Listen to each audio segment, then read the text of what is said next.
Good morning students. आज हम class 10th का 5th चैप्टर जो अर्थमेटिक प्रोग्रेशन है, जो हम ऑनलाइन क्लासेज में अपने पढ़ भी रहे हैं, उसी के बारे में मैं ये वीडियो बना रहा हूँ कि आपकी अर्थमेटिक प्रोग्रेशन क्या है, प्रोग्रेशन क्या है, पैटर्न क्या है, किस तरह से आप इनके बारे में बता पाएंगे कि कोई प्रोग्रेशन जो है वो अर्थमेटिक है या नहीं है। क्योंकि पैटर्न बहुत हो सकते हैं, आपकी सीक्वेंसेज अलग अलग डिफरेंस के हो सकती हैं, अलग अलग टाइप की हो सकती हैं, मगर उसमें अर्थमेटिक प्रोग्रेशन कौन सी होगी ये हमें देखना पड़ेगा। तो सबसे पहले मैं आपको कुछ यहाँ पे सीक्वेंसेस लिख रहा हूँ और उन सीक्वेंसेस में आपको अगली टर्म जो है वो कैसे पता लगेगी, किस तरह से आप उस पैटर्न को समझ पाएंगे। जैसे मैं पहला जो सीक्वेंस लिख रहा हूँ आपको, सीक्वेंस का मतलब है एक नंबर ऑफ टर्म्स हैं जो कोमा से सेपरेट की हुई हैं, उनके अंदर कोई पैटर्न है, कोई ऐसी पैटर्न चल रहा है जिससे आप समझ पाएंगे और अगली टर्म बता पाएंगे। जैसे फॉर एग्जांपल मैं एक एग्जांपल सिंपल सा लेके चल रहा हूँ। 1 है, उसके बाद 4 है, उसके बाद 9 है, उसके बाद 16 है। तो यहाँ पे हमारे पास मैंने 4 नंबर लिखे हुए हैं और आप इस पैटर्न को बहुत जल्दी समझ पाएंगे। बहुत सारे बच्चों ने तो ये समझ भी लिया होगा कि ये पैटर्न कौन सा है। अब अगर मैं इस पैटर्न की बात करूं और मैं ये कहूं कि अगली मुझे 2 टर्म और चाहिए, तो कुछ बच्चों ने इस आंसर को सोल्व भी कर लिया होगा, इस क्वेश्चन को सोल्व भी कर लिया होगा, बता भी दिया होगा कि यहाँ पे 1, 4, 9, 16 है तो यहाँ 25 आएगा और यहाँ पे 36 आएगा। कुछ बच्चे ये सोल्व कर चुके हैं क्योंकि यहाँ से हमें पता लग रहा है ये 1 का स्क्वायर था, ये 2 का स्क्वायर था, ये 3 का स्क्वायर था, ये 4 का स्क्वायर है तो ये 5 आएगा और ये 6 का स्क्वायर आएगा। तो यहाँ पे आप क्या देख रहे हैं कि किसी सीक्वेंस के अंदर हम बता सकते हैं कि नेक्स्ट टर्म कैसे आएगी अगर आप उस सीक्वेंस को समझ पाते हो। मैं एक और एग्जांपल लेता हूँ। सबसे पहले मैंने लिखा 2, फिर मैंने लिखा 5, फिर मैंने लिखा 11, फिर मैंने लिखा 23, फिर मैंने लिखा 47। क्या आप बता सकते हैं नेक्स्ट टर्म क्या होगी? तो यहाँ भी आप देखेंगे कि अगर आप सीक्वेंस को समझ पाते हैं, अगर आपने सीक्वेंस को समझ लिया तो आप बहुत जल्दी इसको सोल्व कर लेंगे। अब सीक्वेंस कैसे समझें? आप देखेंगे कि यहाँ पे जो डिफरेंस है वो कितना है, 3 है, यहाँ डिफरेंस कितना है, 6 है, यहाँ कितना है, 12 है, ये कितना है, 24 है। तो नेक्स्ट डिफरेंस कितना होगा? देखिए यहाँ पे डिफरेंस जो है वो डबल होता जा रहा है, मतलब ये 48 आएगा यहाँ पे। तो ये आपके पास कितना नंबर आ जाता है, 95। तो इस तरह से जो सीक्वेंसेज हैं उसमें अलग अलग पैटर्न हो सकते हैं। आप उन पैटर्न्स को समझ पाएँ और नेक्स्ट टर्म आप निकाल पाएँ, ये सबसे ज़रूरी है। सबसे पहले आप प्रोग्रेशन, ये सारी क्या हैं जो सीक्वेंस जो हम बोल रहे हैं, सीक्वेंस या फिर आप इसको पैटर्न बोलते हो, ठीक है, या हम क्या करेंगे, इनको सीक्वेंस बोल देंगे या पैटर्न बोल देंगे, जिसके अंदर जो आपके नंबर्स हैं वो आपने लिखे हुए हैं और वो किसी पर्टिकुलर प्रॉपर्टी को वेरीफाई कर रहे हैं, किसी प्रॉपर्टी को लेके चल रहे हैं जिससे आप नेक्स्ट टर्म निकाल पाए। तो ऐसे जो आपके नंबर्स लिखे जाते हैं वो आपके सीक्वेंस या पैटर्न कहलाते हैं। इनको हम प्रोग्रेशन भी बोल सकते हैं, इनको हम प्रोग्रेशन भी बोल सकते हैं। तो नेक्स्ट, अगर हम ये जो प्रोग्रेशन आपने देखे हैं इनके अंदर आपका जो डिफरेंस है वो डिफरेंस अलग अलग है। अगर मैं ऊपर वाली सीक्वेंस में आपको डिफरेंस बताऊं तो यहाँ डिफरेंस कितना है, 3, यहाँ कितना है 5, यहाँ कितना है 7, यहाँ कितना है 9, नेक्स्ट क्या हो गया 11। तो यहाँ डिफरेंसेस देखेंगे आप, 3 है, फिर 5 है, फिर 7 है, फिर 9 है। मतलब क्या है कि यहाँ डिफरेंसेस 2 ज़्यादा हो जाता है, जबकि यहाँ डिफरेंसेस क्या था, डबल होता जा रहा था। तो यहाँ ऐसे कुछ सीक्वेंसेस हो सकती हैं जिनका जो डिफरेंस है वो अलग अलग तरह से वेरी करता है, अलग अलग तरह से बदलता है। तो यहाँ पे मैं एक सीक्वेंस और लेके चल रहा हूँ। कोई भी सीक्वेंस आप लेके चलते हैं, जैसे मैंने लिखा 1, फिर मैंने लिखा 7, फिर मैंने लिखा 13, फिर मैंने लिखा 19 एंड सो ऑन। ये मैंने एक सीक्वेंस लिखी। आप इस सीक्वेंस में देखेंगे कि यहाँ जो डिफरेंस आप लिख रही हैं, जैसे मैंने इन दोनों का डिफरेंस देखा तो इनका डिफरेंस कितना है, 6 है, इनका डिफरेंस कितना है, 6 है, इनका डिफरेंस कितना है, 6 है। एक और सीक्वेंस लिखता हूँ मैं, 2 है, फिर 5 है, ठीक है। उसके बाद यहाँ पे डिफरेंस आपका आ जाता है 11 है, उसके बाद नेक्स्ट अगर आप देखते हैं तो ये 23 है। अब ये जो हमने सीक्वेंस लिखी थी, यहाँ पे जो डिफरेंस है आप देखेंगे, यहाँ कितना है 3 है, यहाँ कितना है 6 है, यहाँ कितना है 12 है। तो यहाँ पे मैंने जो दो सीक्वेंस लिखी है उनका मेन डिफरेंस आप समझें। मेन डिफरेंस क्या है, यहाँ पे आपका जो डिफरेंस था कंटिन्यूअस टर्म्स के बीच में जो डिफरेंस था वो कांस्टेंट है, that is same, it is same. Difference क्या है आपका, the difference is constant. Difference कैसा है, कांस्टेंट है। जबकि यहाँ डिफरेंस कैसा है, वेरिएबल है। यहाँ डिफरेंस कैसा है, वेरिएबल है, डिफरेंस इज वेरिएबल। तो यहाँ दो चीज़ें हमने दिख रही हैं कि एक ऐसी सीक्वेंस हो सकती है जिसमें डिफरेंस कांस्टेंट हो, एक ऐसी सीक्वेंस हो सकती है जिसमें डिफरेंस जो है वो वेरिएबल है, मतलब जिसमें चेंज होता जा रहा है, सेम नहीं है। तो ऐसी सीक्वेंस को हम बोलते हैं अर्थमेटिक प्रोग्रेशन। ये वाली जो सीक्वेंस है इसको हम क्या नाम देंगे, अर्थमेटिक प्रोग्रेशन।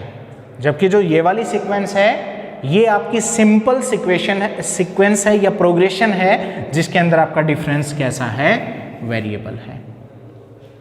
तो किसी भी सीक्वेंस में आप अर्थमेटिक प्रोग्रेशन कैसे फाइंड आउट करोगे, वो अर्थमेटिक प्रोग्रेशन है या नहीं है।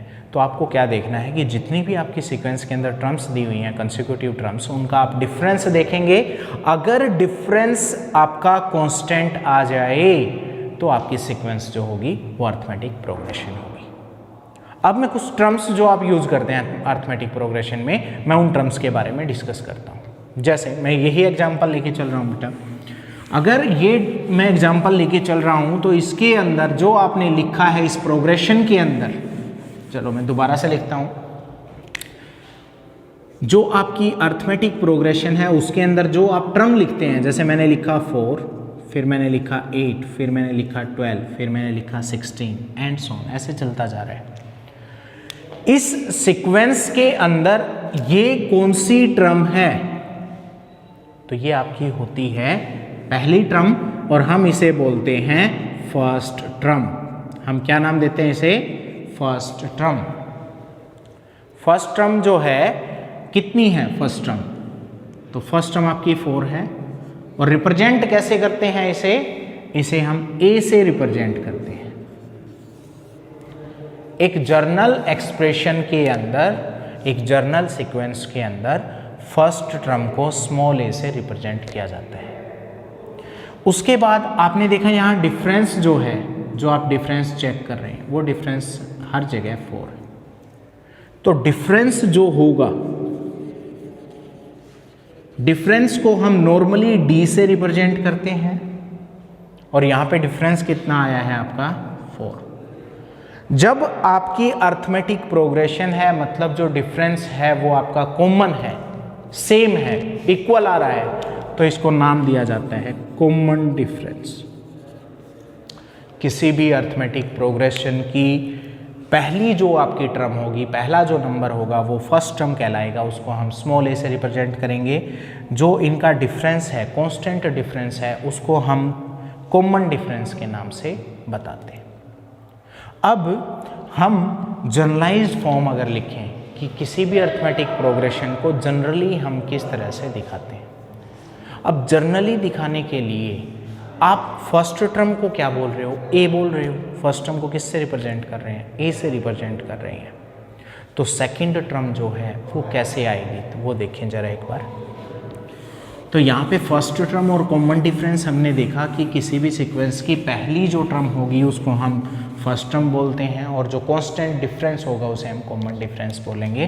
तो मैंने एक सीक्वेंस ली 3 है, उसके बाद 8 है, उसके बाद 13 है, उसके बाद 18 है एंड सो ऑन। आपने इसको क्या नाम दिया था, first term, that is he. यहाँ डिफरेंस कितना है दोनों टर्म्स का, 4। तो मैं 8 कैसे लेके आ सकता हूँ, फर्स्ट टर्म में अगर मैं कॉमन डिफरेंस को ऐड कर देता हूँ तो मेरे पास सेकंड टर्म आ जाएगी। और इसी तरह से अगर मैं फर्स्ट टर्म में d को 2 बार ऐड कर देता हूँ, मतलब पिछली टर्म जो प्रीवियस टर्म है उसमें मैंने d को ऐड किया है, इसमें मैंने d ऐड किया, तो a + d + d आ जाएगा। इसी तरह अगर मैं ये टर्म बताना चाहूँ तो पिछली टर्म क्या है, previous term is a plus 2d, then add d to previous term and we will get this term a plus d plus d plus d. अब मैं इस सीक्वेंस को अगर इस फॉर्म में लिखना चाहूँ तो मेरी फर्स्ट टर्म क्या है a, सेकेंड टर्म क्या है a plus d, third term क्या है a plus 2d, fourth term क्या है a plus 3d. इस तरह से आपकी ये टर्म्स चलती जा रही हैं. तो यहाँ पे हमने देखा कि फर्स्ट टर्म जो है आपकी वो आपकी a है, सेकंड टर्म जो आपकी है वो a plus d है, थर्ड टर्म जो आपकी है वो आपकी a plus 2d है, और फोर्थ टर्म जो है वो आपके पास a plus 3d है. तो यहाँ से हमें इस सीक्वेंस के अंदर एक पैटर्न जो समझ आया वो ये कि अगर आपको फोर्थ टर्म निकालनी है तो आप क्या करेंगे, a में आप 3d ऐड करेंगे. अगर मान लो मैं आपसे ये कहूँ कि आप 10th टर्म निकालें, 10th टर्म, तो यहाँ से हम इस पैटर्न में क्या समझ पा रहे हैं कि सेकेंड टर्म में एक d ऐड किया है, थर्ड टर्म में 2d is added to a, in fourth term we added 3d to a. So in 10th term we will add 9d to a. So there is a formula we can say for any general term. There is a formula for any general term in the sequence. We can find any term. For example, we have written here 10th term. So in 10th term we have added 9d to a. If we want to find 15th term, then we need to add 14d to a. So this can be a formula for general term. We will discuss later it. We will discuss the general term of a arithmetic progression, then we will derive this formula for the general term. Okay, इसके बाद जब हमने देखो arithmetic progression क्या है, उसमें first term क्या है, कॉमन डिफरेंस क्या है, ठीक है, excuse me,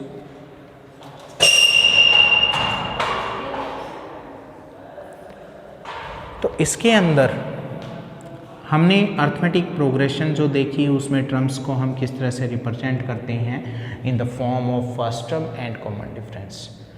next we will discuss about the type of arithmetic progression. We will show you that there can be two type of arithmetic progression. So first type and its name is finite arithmetic progression. Second is infinite arithmetic progression. Finite and infinite, as its name defined, that is finite arithmetic progression means a progression or an arithmetic progression which has finite number of terms. Finite number of terms. What it means? मैं एक example लेता हूँ. मैंने लिखा 1 है, 3 है, 5 है and so on up to 99. So you can count the number of terms in this sequence. आप इस सीक्वेंस के अंदर कितने टर्म हैं हम काउंट कर सकते हैं. So number of terms in this AP is finite, so its name is finite arithmetic progression. Infinite arithmetic progression means an AP which has infinite or uncountable number of terms. इसका क्या मतलब है? एक ऐसी arithmetic progression जिसके अंदर number of terms जो हैं वो इनफाइनाइट हैं तो उसे हम नाम देंगे infinite arithmetic progression. For example 1, 4, 7, 10 and so on. So we have already written that there is no last term. Here we have bounded this sequence up to 99, but in this sequence in this progression we have not bounded it to a limit. हमने इसमें कोई limit नहीं लगाई, किसी limit तक हमने इस sequence को जो है वो बाउंड नहीं किया। तो यहाँ पे आपके पास दो सीक्वेंस दो अर्थमेटिक प्रोग्रेशन आपने पढ़ी हैं। एक अर्थमेटिक प्रोग्रेशन जिसके अंदर फाइनाइट नंबर ऑफ टर्म्स हैं तो उसे हम नाम देते हैं फाइनाइट अर्थमेटिक प्रोग्रेशन। दूसरा इनफाइनाइट अर्थमेटिक प्रोग्रेशन एक ऐसी प्रोग्रेशन है जिसके अंदर नंबर ऑफ टर्म्स इनफाइनाइट हैं तो उसे हम इनफाइनाइट अर्थमेटिक प्रोग्रेशन नाम देते हैं, जिसमें अनकाउंटेबल टर्म्स हैं, नंबर ऑफ टर्म्स जो हैं वो काउंट नहीं की जा सकती। नेक्स्ट वीडियो के अंदर हम अर्थमेटिक प्रोग्रेशन की फर्स्ट एक्सरसाइज को सॉल्व करेंगे। Thank you.